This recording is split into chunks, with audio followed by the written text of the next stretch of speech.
বন্ধুরা দেখুন আমার ঝোলটা হয়ে গেছে। আমি এর মধ্যে ঢেলে দেবো।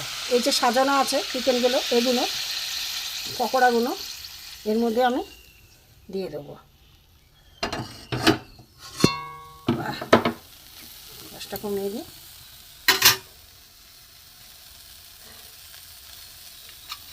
এর উপর দিয়ে আমি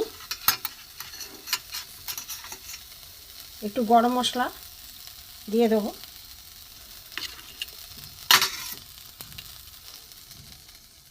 বন্ধুরা আমার গুলি কাবাব হয়ে গেছে, চিংড়ি মাছের পুর দিয়ে গুলি কাবাব হয়ে গেছে। কাবাব যদি ভালো লাগে লাইক করবেন, শেয়ার করবেন। এই চ্যানেলে যদি নতুন হয়ে থাকেন অবশ্যই একটা সাবস্ক্রাইব করে দেবেন। যারা ফেসবুক পেজ থেকে দেখছেন তারা একটা ফলো করে দেবেন। কমেন্ট করে জানাবেন কেমন হয়েছে। ভিডিওটা দেখার জন্য আপনাদের কাছে অনুরোধ থাকলো প্রথম থেকে শেষ পর্যন্ত দেখুন। প্রথম থেকে শেষ পর্যন্ত দেখতে থাকুন বন্ধুরা ভিডিওটা। বন্ধুরা জিবি ভ্যারাইটি থেকে আপনাদের স্বাগত।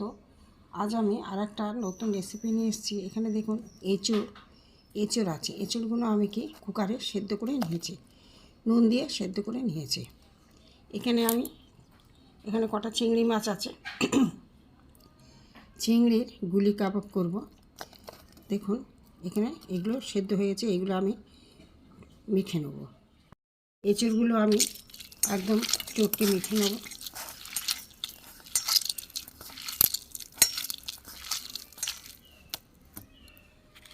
এখানে যে মশলা আছে জিরে, ধনে, হলুদ, লঙ্কা গুঁড়ো দিয়ে দিলাম। এতে আমি পেঁয়াজ কুচি দেবো। এখানে কাঁচা লঙ্কা কুচি একটু দেবো। এখানে টমেটো কুচি আছে দেবো। এগুলো সব একসাথে আমি মাখবো।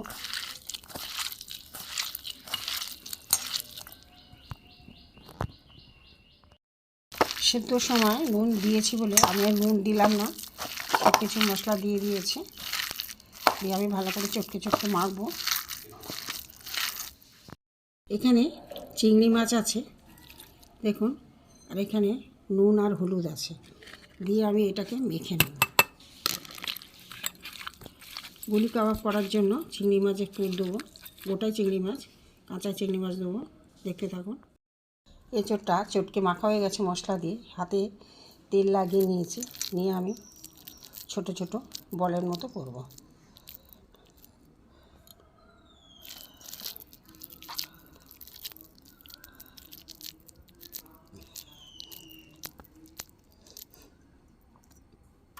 সব কটা এইভাবে করে নেবো আমি।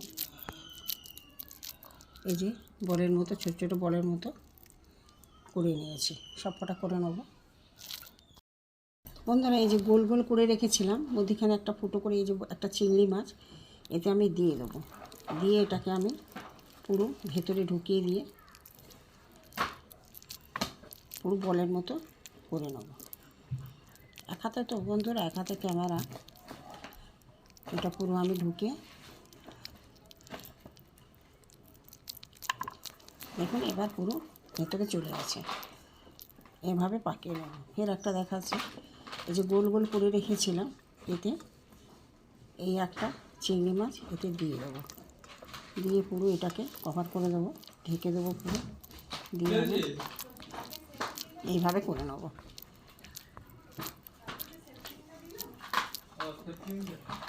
এইভাবে আমি সব কটা করে নেব। একটা চিংড়ি মাছ দিলাম ভেতরে, দিয়ে এইটা চেপে দিয়ে এর ভিতরে আমি ঢুকিয়ে দেবো।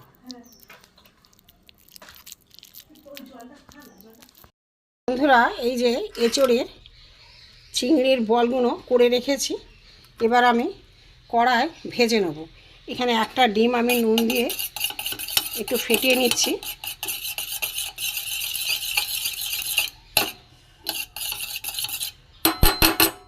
এতে একটা করে ডিম আমি এই গোলাগুলো দেব। দিয়ে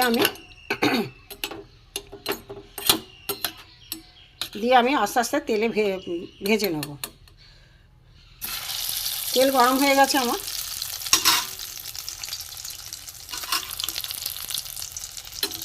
এর ভিতরে চিংড়ি মাছের পুর দিয়েছি।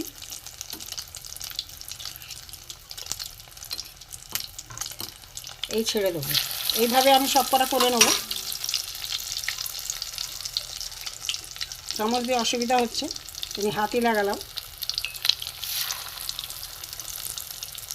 কম আছে, আস্তে আস্তে ভাজতে হবে, কারণ ভেতরে কাঁচা চিংড়ি মাছটা আছে, ওটা সেদ্ধ হবে।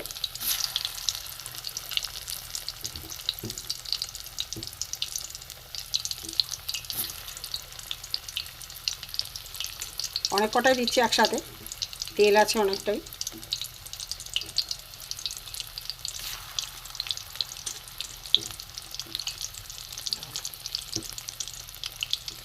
আর দেবো না, এইগুলো আমার ভাজা হোক।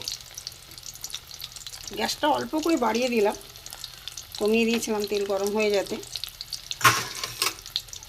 ভাজা হোক বন্ধুরা, দেখতে থাকুন। একবার উল্টে দিয়েছি বন্ধুরা, এবার আস্তে আস্তে আমি উল্টে দেব। ভেতরে চিংড়ি মাছটা যে আছে ওটা যেন ভালো সেদ্ধ হয়ে যায়।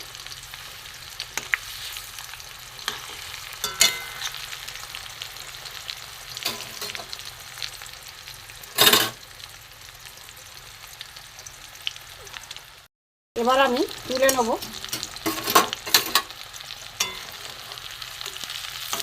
একটা একটা করে আমি তুলে নেব। ভাজা হয়ে গেছে আমার।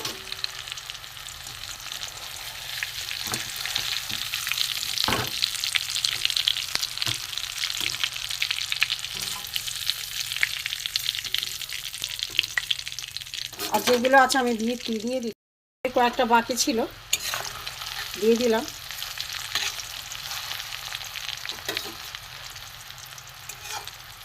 উল্টে পাল্টে দিচ্ছি। খুব ভালো লাগে খেতে বন্ধুরা, করে খাবেন। এঁচোড় তো অনেক রকম খেয়েছেন। তুলে নেবো, এগুলো হয়ে গেছে।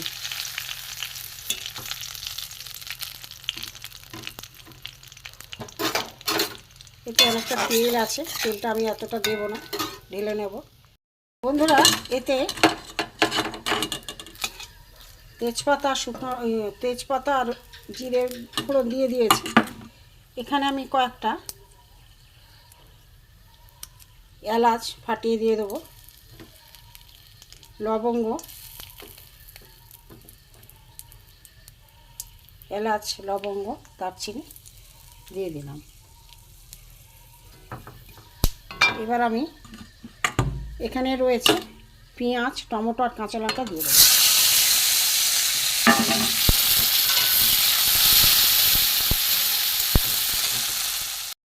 ভাজা তেল বলে তেলটা একটু কালো লাগছে।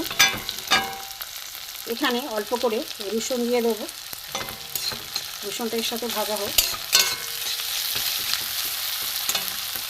এখানে রয়েছে আদা, ধনে গুঁড়ো, জিরে গুঁড়ো, লঙ্কা গুঁড়ো, হলুদ। এটা আমি একসাথে সবকটা ঢেলে দেবো। একটু কষবো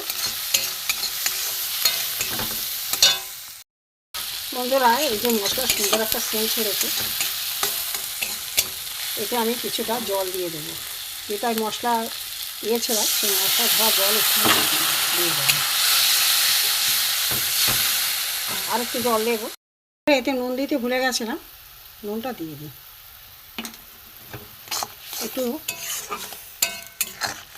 একটু ঘন ঘন ঝোলটা, তারপরে দেখা যায়। এইভাবে প্লেটের মধ্যে আমি সাজিয়ে নিয়েছি, দেখতে থাকুন। আমার চিংড়ি মাছের এঁচোড় দিয়ে গুলি কাবাব হয়ে গেছে।